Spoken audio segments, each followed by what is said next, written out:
5,5 millions de véhicules d'occasion sont vendus chaque année en France avec une explosion des ventes des modèles les plus récents. Alors vendre sa voiture, une expérience parfois compliquée, mais depuis peu des sociétés proposent de prendre en charge, comme pour un appartement, la vente de votre automobile. Alors que valent ces services? Que faut-il savoir avant de faire appel à ces intermédiaires? Ce soir c'est Karine Guéoc qui vous répond. Une première question, la vente de voitures d'occasion représente-t-elle un gros marché? Et oui, 5,5 millions de véhicules d'occasion vendus chaque année, vous l'avez dit Xavier, c'est 2 fois plus que les voitures neuves et 60% des Français revendent eux-mêmes leurs véhicules directement à un autre particulier.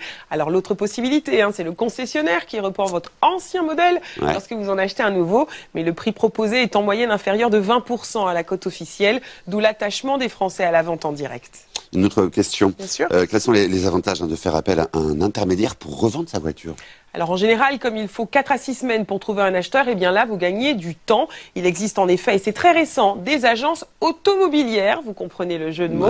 Elles s'occupent de la vente de votre véhicule comme elles le feraient pour un appartement, de la petite annonce à la transaction.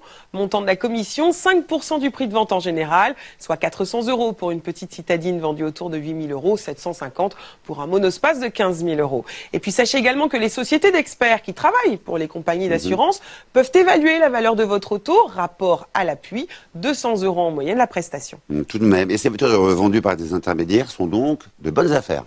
On peut le supposer en effet dans la mesure où ces professionnels sélectionnent les véhicules qu'ils vendent et puis surtout ils engagent leur responsabilité. En cas de litige, ce sont eux qui seront poursuivis par l'acheteur. Quoi qu'il en soit, si vous voulez acheter une voiture et même si le modèle est très récent, n'hésitez pas, quitte à le payer de votre poche, demandez un contrôle technique ou un second contrôle. Si le véhicule a déjà été examiné, il vous en coûtera 70 €, mais au moins vous aurez une garantie supplémentaire. Pas de fausses économies donc. Merci beaucoup